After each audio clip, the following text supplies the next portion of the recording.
October 1945. 13-month-old Deborah Skinner makes newsreel headlines and brings her father to national attention as the man who keeps his baby in a box. The so-called box was actually a climate-controlled crib. Young psychologist B.F. Skinner had invented a combination bed and playpen to keep his daughter protected and comfortable. Filtered air and a removable base made it hygienic and healthy, so she never suffered a cold or infection. Temperature and humidity could be adjusted, and with no need of clothes or blankets, Deborah could exercise freely without risk of smothering. She was so content, she never cried. Public reaction to the air crib foreshadowed what was to happen with almost all of B.F. Skinner's ideas. I got hundreds of letters. Where can we get these? And then somehow or other, the attitude changed, and the rumors began to go out that I kept a child in a cage. And I still get inquiries. Did you keep your child in a cage? Also, of course, there have been all sorts of rumors about awful things that happened to her. So I'm happy to say, college-educated, happily married, very talented artist.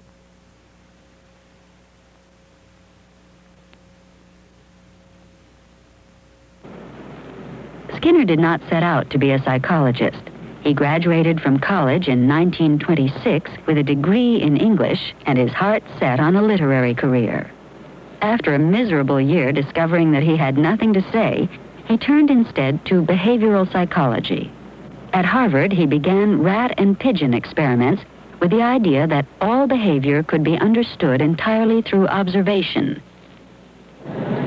10 years' work confirmed to Skinner the central behaviorist principle. Environment alone controls behavior. We are different from animals only because our environment is more complex. Skinner went on to devise controlled experiments for pigeons and found he could dramatically alter their behavior. The technique he called operant conditioning.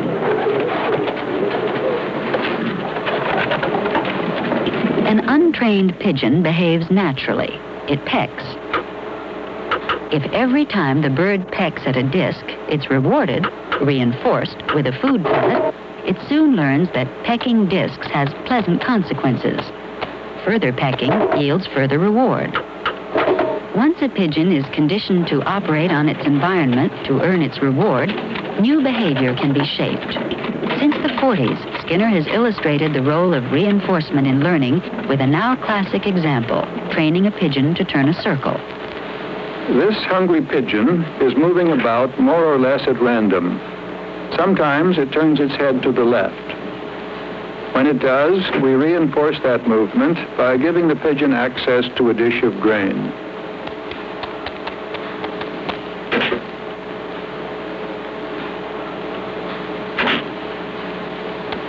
Once the pigeon has been reinforced for a slight turn to the left, we can wait for it to turn a little further.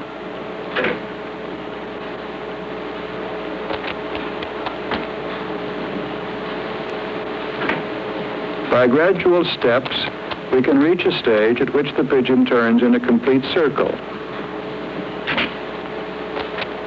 The pigeon has learned to make the response because it has been reinforced for successive steps leading to the final pattern. By the 50s, behavior shaping was popular in psychology labs throughout the world. From this virtuoso performance by a University of Wichita pigeon, it's clear that Skinner has changed forever the dull lives of experimental pigeons and given new meaning to the expression bird brain.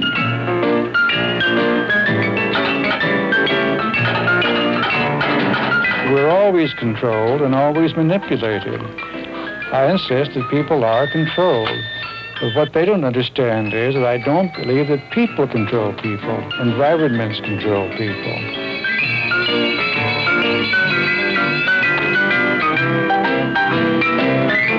One of Skinner's first clues that the human animal is also controlled by reinforcement was his discovery that a pigeon did not need a reward every time. He found that a pigeon will persist in pecking thousands of times to earn a single food pellet. In other words, the schedule of reinforcement could be varied.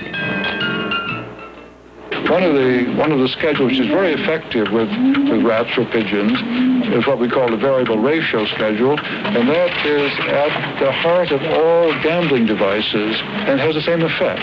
The pigeon can become a pathological gambler just as a person can. Now, the fact that we found that out with pigeons and could prove it by removing and changing the schedule makes it easy for us to interpret the case with the human subject.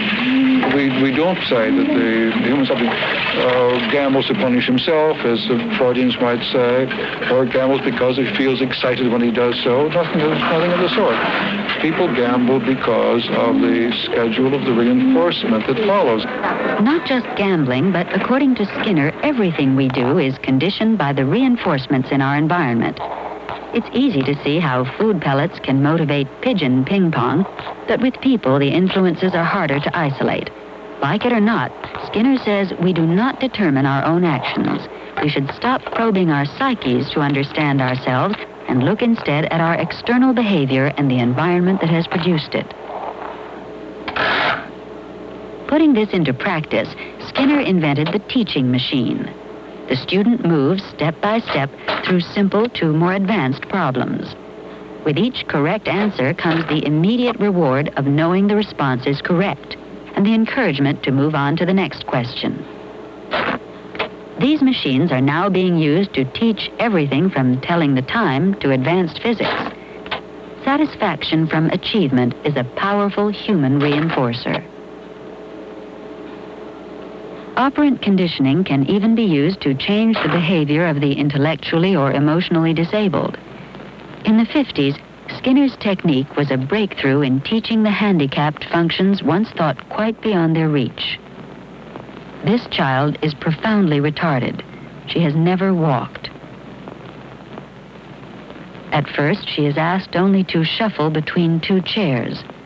For each effort, she is rewarded with ice cream.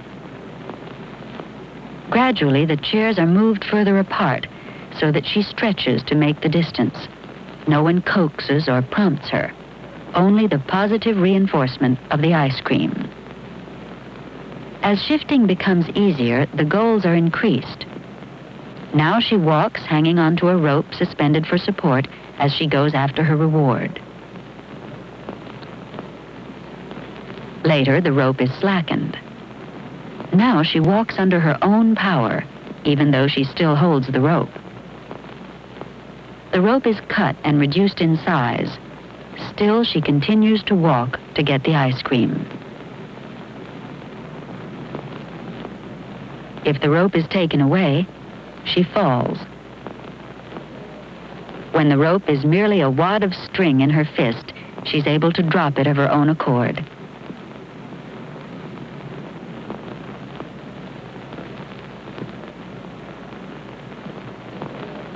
Now she is walking independently, all in the space of a few hours.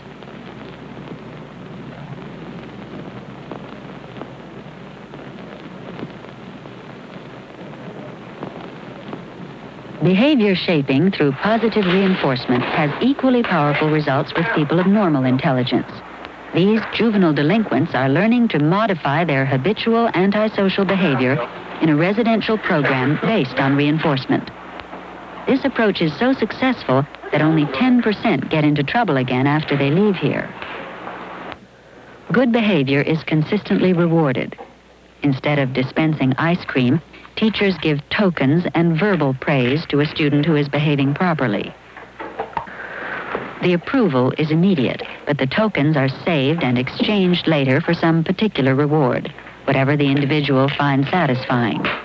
Perhaps some time in the pool room. Gradually, the adolescents are weaned from tokens to independent good behavior as its own reward. If feelings of pleasure result from certain kinds of behavior, then we need an environment, a society, that encourages that behavior. The utopian ideal is as old as history. In 19th century America, it found expression in perfectionist movements.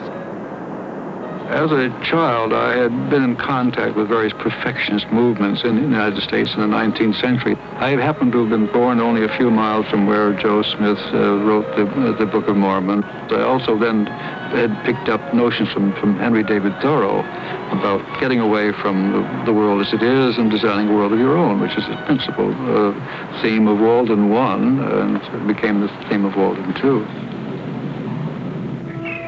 Walden II was a fictitious place. At Walden II, members produced the minimum goods to support themselves without waste, profit, or pollution. Labor was pooled. They avoided competition by sharing their land, their possessions, and their children. Since 1948, Walden II has been published in 8 languages and continues to capture imaginations. I was just real excited by it. I wanted to save the world and create Walden IIs, hundreds and thousands of them. It felt like a more peaceful, sane, and useful environment than I was experiencing. I was very impressed by the lifestyle that Skinner put out in his book, the egalitarian, social, economic, political systems. I looked upon it as a piece of fiction rather than a possible realization of a non-fictional idea. I just thought it would be a very nice way to live if ever that happened. The Twin Oaks community is a rural cooperative in central Virginia, sired by Walden II and the disillusionment of a handful of people who in 1967 turned to it as the blueprint for a better society.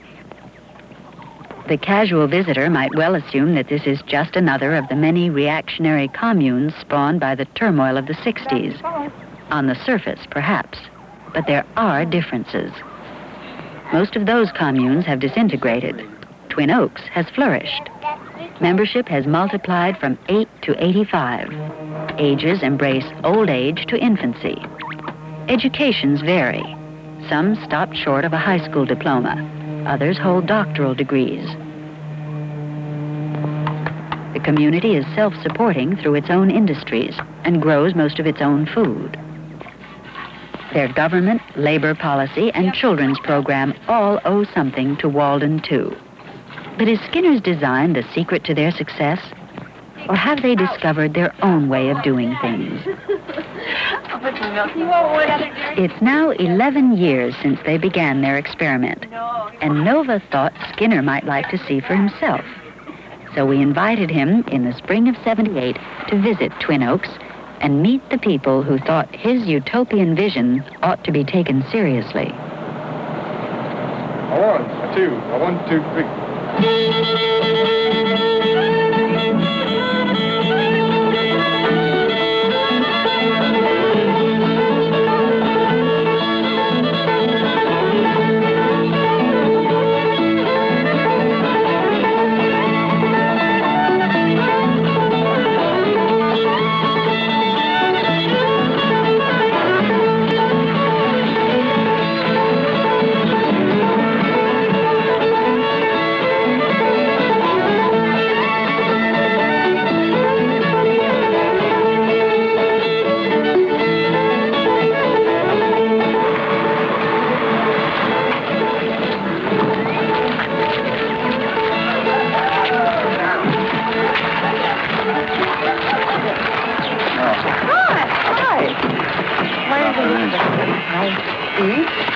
Hello, I'm Fred, and my daughter Deborah over there. Hi. Hello. How are you? Good, thanks. This is my wife Eve. Hello. That's Deborah. Hi, Deborah. All right, daughter. How do you do?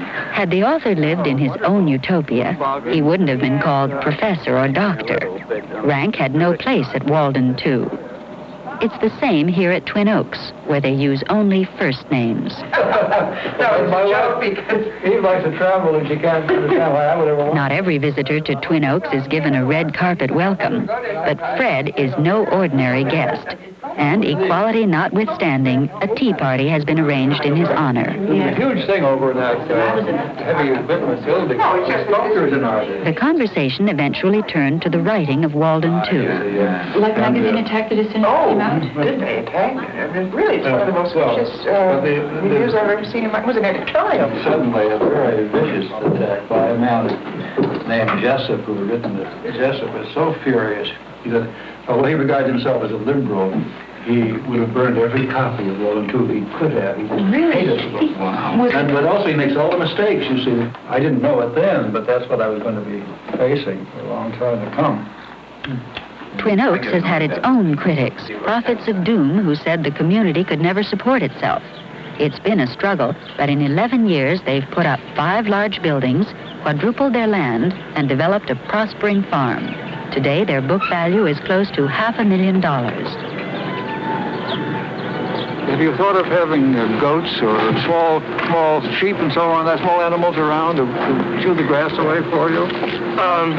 I'm animal manager, and personally, I don't like goats. Well, I feel like either. to succeed with any breed, you have to like them. Yes, that's true. But lambs, the kids would like lambs, it seems to me.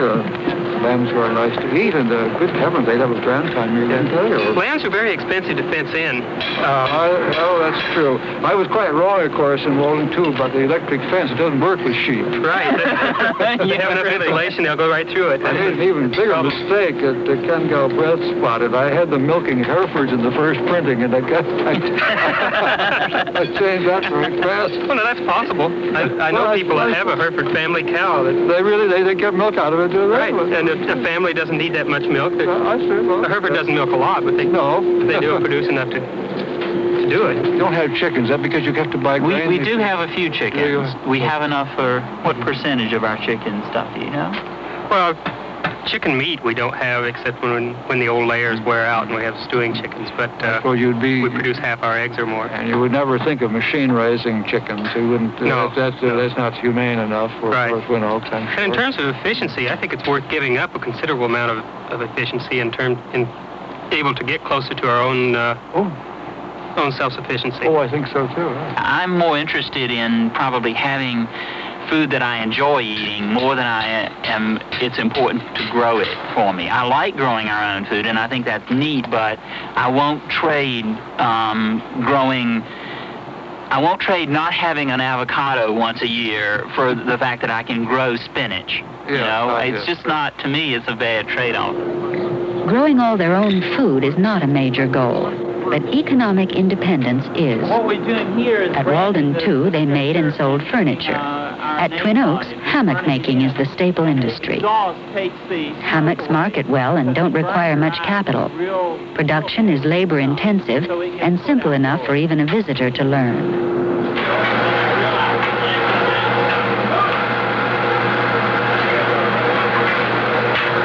$30 hammocks a day are enough to maintain the community. But with more revenue, they could expand. So when their new industrial workshop is ready, they'll go into rope making, hammock chairs, perhaps even furniture. Diversity will also give members a more interesting choice of work. But why would routine production work appeal to a group of people with an average of 2 years college? We asked Bruce. It was back in 1970, 1971 that I decided to drop out of the rat race, so to speak. I've been working for the military-industrial complex, companies like Honeywell and Raytheon. And I looked around, decided I didn't like the way my life was heading, so I dropped out, I stopped work. My expectations in coming here were that I would find a place where I could live with people, work with people, play with them, eat, spend my whole life with them, rather than separating my life into different compartments. I also wanted to do work that I felt was more meaningful, rather than just shuffling pieces of paper around at a desk. There's no comparison in the work I do here. I mean, it's so much more varied and so much more interesting. 3 years ago, Gareth dropped out of high school to join Twin Oaks. He's now production manager of the hammock shop. Most people find hammocks rather monotonous. Some people that work in here for large amounts of time have developed certain things that they do to make it less aversive. We have a sound system you can listen to. We also play games, word games, and things that you can do without, using paper. I definitely think that without the entertainment that we have in the hammock shop, we wouldn't be able to get the number of hours necessary in a week. the reinforcements that we have designed is definitely crucial to the production of hammocks. I did not specify good contingencies of reinforcement, as we call them, in work conditions, and Twin Oaks is ahead of me there. They have done something to make the conditions under which people work attractive and interesting. I was assuming, as Marx assumed, that people would contribute a certain amount of labor for the common good, but that's bad design. First, Joanne, what kind of system do we have? As long as they do their share, members can choose the time and place of their hammock hours to suit themselves. The flexibility helps them integrate work with play, respects individual differences, and is not nearly as haphazard as it seems. Corey. The other communes where I used to live, like, we would just spend hours every day trying to figure out what's the most important thing to do next. And here that's pretty well taken care of. And the system of planner, manager, government is already established. And we don't have to tear our hairs out saying, well, should we do it this way or should we do it with that method or anything like that. We took the planner-manager system pretty much directly from Walden II, but we've had to flesh it out and develop it more by using it. I think mostly Skinner just gave a general description of what the system was going to be without details of how it was going to function, and we found that we've had to make up most of it, that the idea was good, but that it didn't tell us how to do things. It just gave us a basic idea. Taylor has just begun her 18-month term of office as a Twin Oaks planner.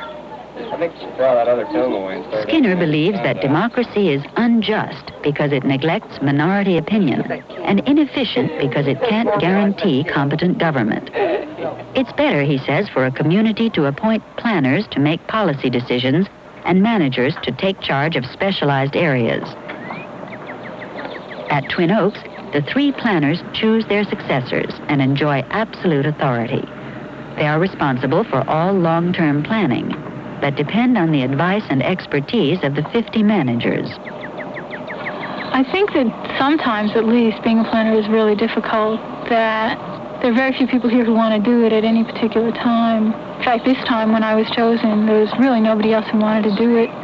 You're answerable to everybody. Everybody has a right, and there's an expectation that everybody will come to you and tell you what they think about how you've decided. And yet you have to make decisions. You can't say, well, that's too difficult for me, I can't decide. You're really stuck making decisions. And it's very hard to be able to be challenged and criticized when people aren't dissatisfied, and it's also almost impossible to satisfy everybody at any time. As in Walden II, everybody is entitled to the same standard of living and must earn it by doing an equal share of the work. This is an article of faith at Twin Oaks, where they use Skinner's labor credit system to carry it out. The best incentive is not money, but the immediate reinforcement of what it will buy. So members work directly for their food, shelter, and other needs. To keep track of everyone's output, all work is credited. Skinner assumed that some jobs would be unpleasant. To be fair, they should be worth more credits. But here, the only chore that no one relishes, kitchen shift, is rotated. For everything else, they find volunteers. So an hour attending a meeting carries the same value as an hour mixing cement or picking blueberries. Once a week, everyone submits a list of the jobs they'd like to do, and the Labor Credits Committee dovetails requests with needs. The Labor Credits manager, who's lived here for 10 years, is Tamar. The actual assignment of labor credits, doing people's weekly schedules, takes 2 people about 15 hours a week. But labor as an area uses about 50 hours a week because we do a lot of accounting and we keep on top of the budgets and that sort of thing. We calculate our weekly quota by the number of hours that managers ask to be done in a given week, and we divide it by the number of people that are here to do it. At present, the quota is 45 hours per person each week. Roughly half goes toward income making and the rest into running the place. Cooperation rather than competition is the basis of community organization at Twin Oaks, and it underpins personal attitudes as well. Heidi. In '74, when I finally got around to reading Walden II, I was seeing the world from a strongly feminist perspective. I was being really disillusioned with sexism and work opportunities and the way people treated each other in general. we're aware of what are the traditional male and female behaviors here, and we strive to choose the best of both of them to become more androgynous, so to speak. I learned most of what I'm doing right here from the men that I work with, not a step-by-step process learning the systems of vehicles, but by whatever breaks down. I feel that the education that Twin Oaks has offered me over the past 10 years has been very real, and that, when I reading in a book how to do accounting is very different from actually sitting down and having the problem. You've got to figure out how you're going to spend your money and how you're going to budget it, and it's just the consequences are right there, and if you do it wrong the first time, you know it, and next time you're going to do a better job. Asking what I did as father. Deborah Skinner's air crib was eventually donated to Twin Oaks. These days, they don't use it quite the way her father had intended. Instead, it serves to keep a child warm on chilly nights in unheated buildings. This compromise is typical of their current attitude toward his child-rearing ideas. This is Nathan.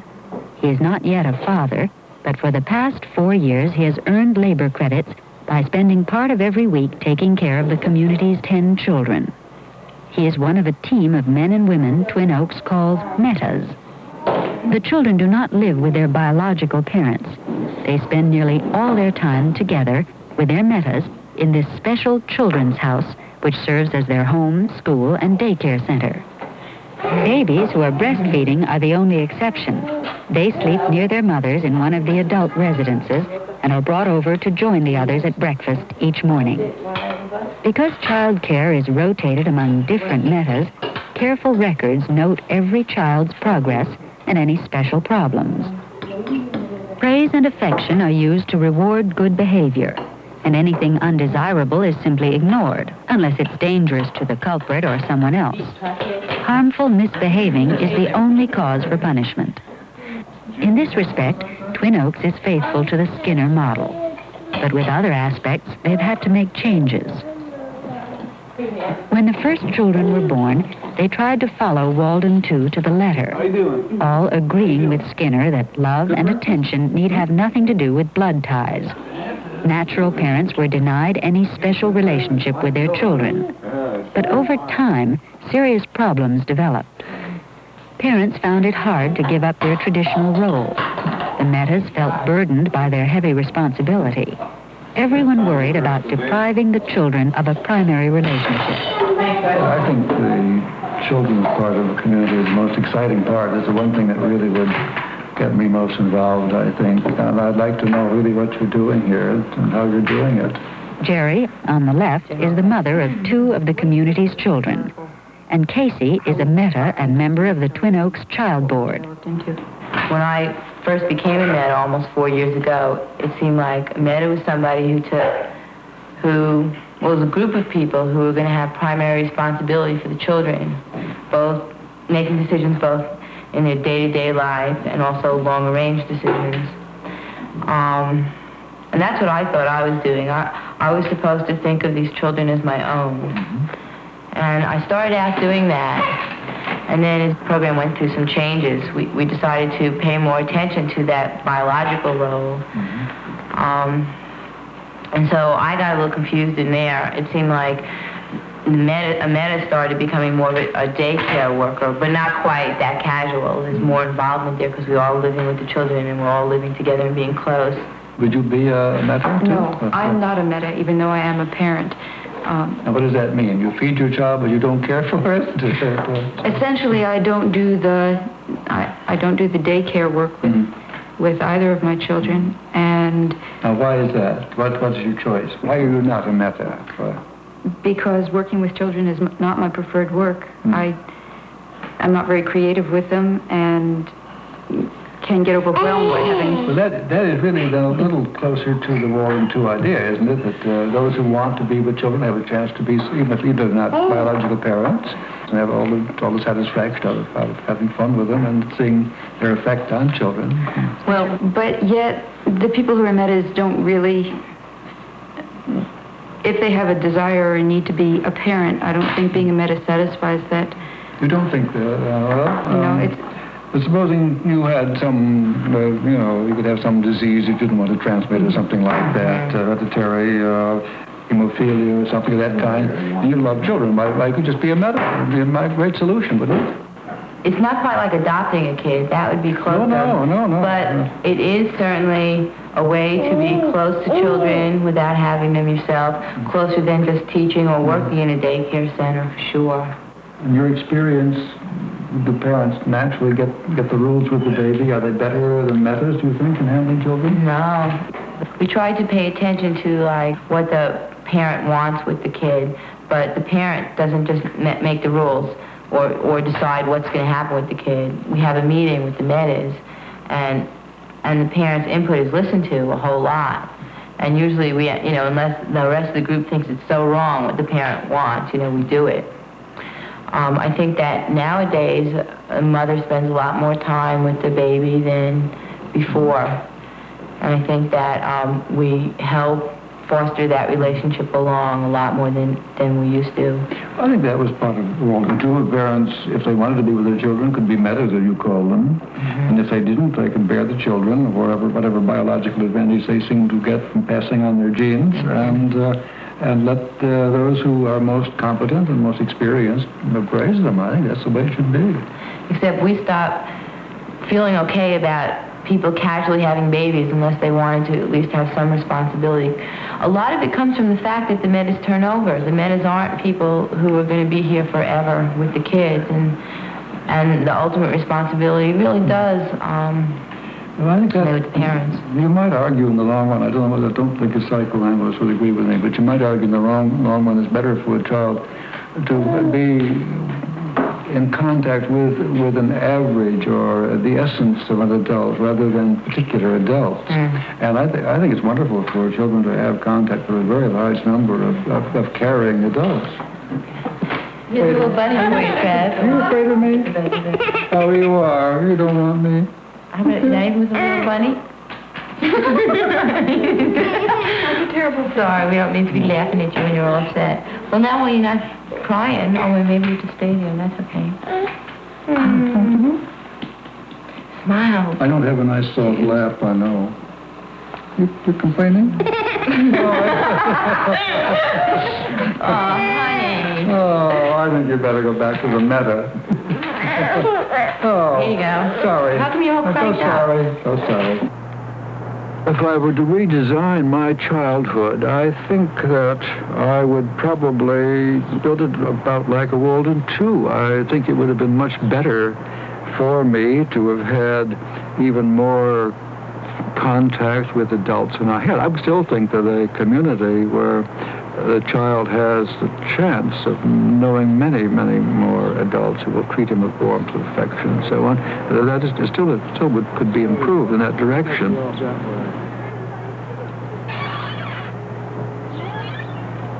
Horace Frederick Skinner was born in Susquehanna, Pennsylvania in 1904, and named for his mother, the former Grace Burris, a musically gifted and beautiful woman who became Mrs. William Arthur Skinner when she stole the heart of a local lawyer.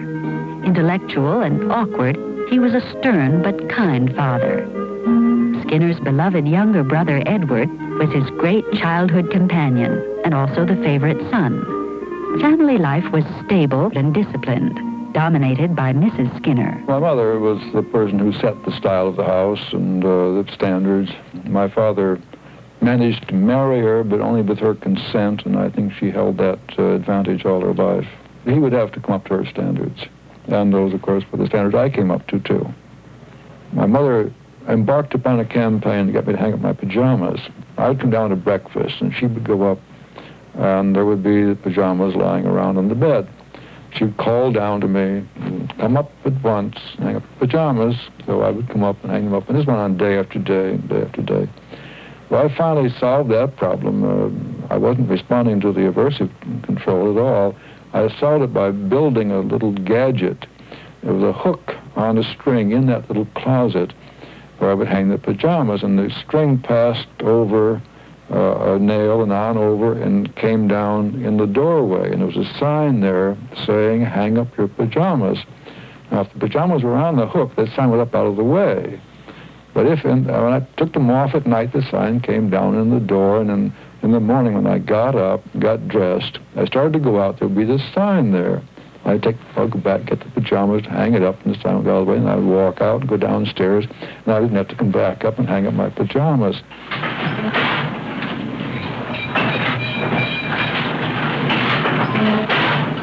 Skinner spent his first 18 years in Susquehanna. The town is proud of its famous son and welcomed him back one recent winter when he came to visit old friends and refresh his memory for his autobiography. The main thing was the small-town face-to-face culture, which I see now as having been very important in my life. I think it has meant to me a realization of how important personal relationships are, which have been, of course, the things I've actually studied as a scientist. Susquehanna is no longer a booming railroad town, but in those more prosperous times, it was a wonderful place for a boy to grow up. Young Fred played the piano and saxophone and was always inventing stories and gadgets. He loved to be outdoors, watching animals and exploring. It was this environment which he insists entirely shaped his adult personality. I wasn't born with an inquisitive spirit or with a character trait of curiosity. I was born in an environment that just rewarded me for every little move I made, to look, to turn something over, turn a stone over, to go beyond that tree and there up in that hill and so on. It was a world full of surprises whenever you did something, and that built up in me and was carried right on through an enormous tendency to inquire, to look for things. It doesn't come from any character trait. It comes from my history, my childhood. It was the world in which I lived that shaped all of these behaviors of exploring and looking and searching. His parents encouraged his schoolwork, but didn't commend high marks. It was expected that he would do well. A more important influence on his developing intellect was Skinner's close friendship with his favorite teachers. Being here in this building makes me realize for the first time, I think, that what I tried to do with teaching machines and programmed instruction was to give everyone what I got from my good teachers here, Miss Graves and Professor Bowles. I got a lot of special attention. It were small classes, and even so, I think they paid more attention to me because I responded to them. And I believe that what a good program does, when presented with a good device of some kind or other, is the very best of what I got from those teachers.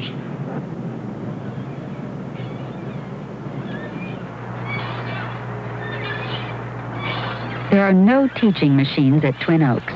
They have not consciously adopted Skinner's ideas about education. Walden II was written long before he applied behaviorism to the classroom. But as it's turned out, their approach is close to what he liked best about his own education. Just as they are raised collectively, the children are taught by many adults, some of whom were teachers before coming here. The 4-year-olds spend 3 mornings a week with Justin, trained in the Montessori method, which uses specially designed teaching aids and activities which are planned and structured. Each child has a program tailored to her own pace of learning.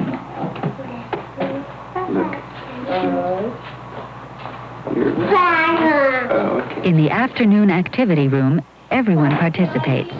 Here, the emphasis is more on what the children want to do. The teacher, in this instance Mickey, plays a background role, guiding discussion and encouraging free expression and creative play. What I think is important in being with children is to create a sense of creativity, an environment for creativity, an environment for curiosity, an environment for learning being something you just don't do with a teacher or in a classroom. The kids really love to come over here. I don't use punishment because I don't have to use punishment. I don't think any of us who work in the activity room deal very much with it because it's such a pleasant environment.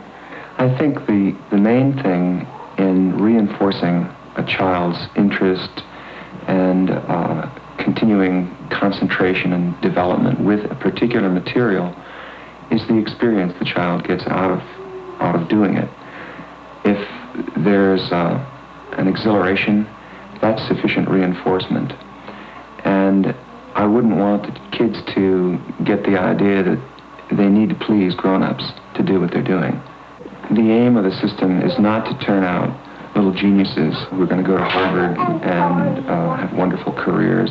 What we're trying to do is to turn out happy people, people who are integrated into the life around them, who experience their environment in an aware way. And we're trying to create a balanced curriculum, a curriculum that's intellectual, sensory, creative, exploratory, all the things that everybody wants for their kids. Alouette, gentille alouette, alouette, je te plumerai. Would you like to do it too, Heather? Je te plumerai la poitrine. You sing. Je te plumerai la poitrine. Et la poitrine. Et la poitrine. Et le cou. Et le cou. Et la bouche. Et la bouche. Et le nez. Et le nez. Et la tête. Et la tête. Alouette. Alouette. Oh. Come on, sing with me. Oh. Alouette. Gentille alouette. Alouette. Je te plumerai. Very good. What do you want to think about there? It took Twin Oaks the first 7 years to become financially and emotionally stable enough to raise another generation. Confidence about the future is now running high, and they feel ready to expand and diversify.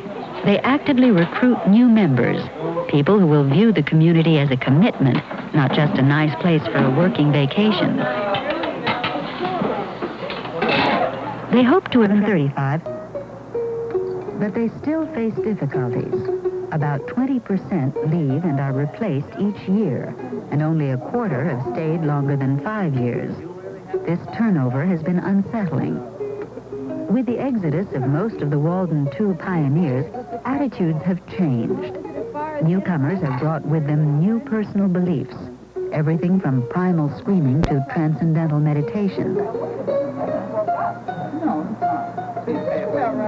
Unlike Walden II, Twin Oaks manages to accommodate both dissent and change while still maintaining the basic Walden II structure. But like Walden II, Twin Oaks succeeds because its members are aware of how their behavior controls and is controlled.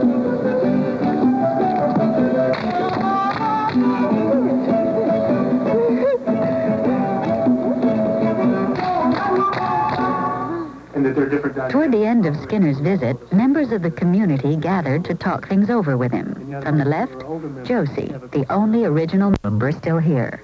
Jerry, whose children's security is closely tied to what happens here. Chip, who edits a magazine on community living. You're not going to fold. Is that the issue? Oh, we're not going to fold. No, you're not going to fold. Just the way we different things change. We succeed. People are all... Henry, one-time planner and now construction manager. And Ellie, a meta and mother-to-be. We have a fairly heavy problem with people coming and only staying a year or so and then leaving. Yeah. It would be neat if we had techniques to keep ourselves here. It's real difficult. With a world that's so mobile, we have that problem here, which Walden II really didn't address very much. Well, it did something, I think. People ask, what is the survival value of art, music, and so on? And many people say it doesn't make any difference to a culture, but it makes a great difference in it because it prevents defection. You're suffering from defection, of course. People come, and they don't find life here interesting enough to keep them on. I'm wondering about things you could do. For example, my wife and I belong to a little play reading group. Once a month we put on a play. It's delightful. That must be an ideal kind of thing for a group of this kind, it seems to me. Do you do that? Do you put on plays? Every planners meeting's a play. Here's a play right But we do plays. We have folk dancing groups getting together. Most people who come to live here are reasonably clever, and they learn a job, and it's boring. And then they say, oh, I think I'll go do something else. And say, I don't want to be a plumber anymore. I want to be an electrician now. Now I'll be a planner for a while. Now I'll be this for a while. And as a consequence, nobody ever gets really skilled at anything. You are coming from a level where intellectual skills are probably being wasted here. And if you start in making income from the production of intellectual things, like books and works of art and music and so on, you might find you could come out ahead that way. The other thing that I think that I sense missing, I talked with David about this, you are conducting a terribly important experiment here, and unless you get some sense of that, I think, you do lose interest in it. But this has a terrific future. You don't appreciate what you're doing really here, and if you did, nobody would leave. This is the solution to the whole problem. How's it happened that you have not come to live in community or visited Twin Oaks more often? Or? Well, if I came to live, I have to get a divorce right away, because my wife doesn't believe in community. At least I don't think she does. Perhaps she's been converted since she's been here today, but it wasn't her dish of tea at all.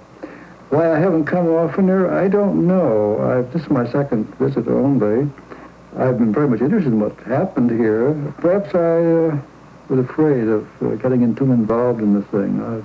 I have always thought that I was doing the kind of thing that would advance a science of behavior, and from that there would be a spin-off which would be in the direction of making this kind of thing work more effectively. Now, I'm sure that the practical problems are much more difficult than I envisaged when I sat down and wrote a book. Well, I've got to experiment with your own lives. You can't get a grant from a Ford Foundation and run an experiment with people to see what social relations are like.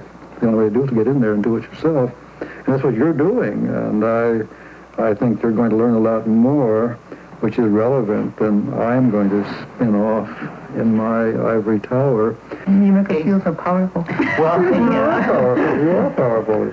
Yeah. You keep emphasizing the positive, which is great. We always seem to end up in a positive place, but we're dancing around the question of why are we perpetually first-generation Walden IIers? Mm-hmm. Why do we keep losing people? And I think the thing that we haven't mentioned yet is security. Being constantly an experiment, I think we feel, well, now, today we have this situation, this is the status quo, now I'm beginning to feel secure with it. But if we're an experiment, then perhaps we must change when something isn't quite right. You mean that the character of the place might change, or you wouldn't feel right about it? It might and has and does. But, well, it does. Yes, I'm sure it does. But I talked to one of your charming members here, 70 years old, and she seemed perfectly secure here. I think the fact that you can look forward to the kind of life you will be living in the future, which it seems to me a very important thing. And I would like to see a very large number of people here uninterested in who's deciding what's to be done. I mean, that's an interesting question. The planner system of government actually working, it would be delightful. And it does work sometimes. That's the point of Walden II. That's what I find missing or skimped on a bit in Walden II is what happens when a group of people actually sit down to decide something. Mm-hmm. And I got the feeling in Walden II that government was reduced to a technical process. What we found at Twin Oaks is that every policy decision has a technical component, but there's also very strongly a political component and an emotional component. This is borrowed from the culture. Everybody should have a part in designing the way you're going to live. But I think it's a great mistake. I don't think people in general have the competence to decide what ought to be done on these issues. I don't think it's anything great. This is not really going back on democracy in the sense of control of the people for the people by the people. Well, what's an argument for that? It's delegating control to people who know how to do the thing. One of the nice things about a small community is But you can dispense with government in the ordinary sense. It's much better for you to keep each other behaving well and not stealing and all of that by just censure and commendation rather than having a policeman walking around here. You can dispense with that. There is nobody who stands around and reinforces you or you or you or you. There is no intervening agent. The life has been designed to be reinforcing. That's the thing, you see. That's what you have here. That's our point. I don't want contrived contingencies of reinforcement. I want the world to be so good. Everything you do is reinforced. The things you make are nice and you're glad you made them. The friends you have are nice and you're glad you have friends and so on.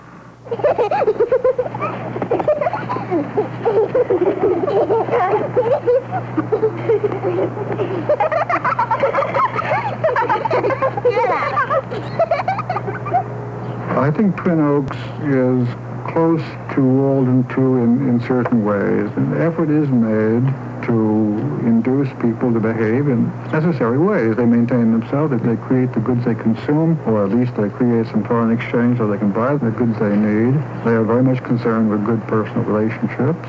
They are minimizing pollution of the environment, maximizing the good life rather than the destructive life which most people are now leading. This is all, I think, very important. It's done by arranging good reasons for behaving that way.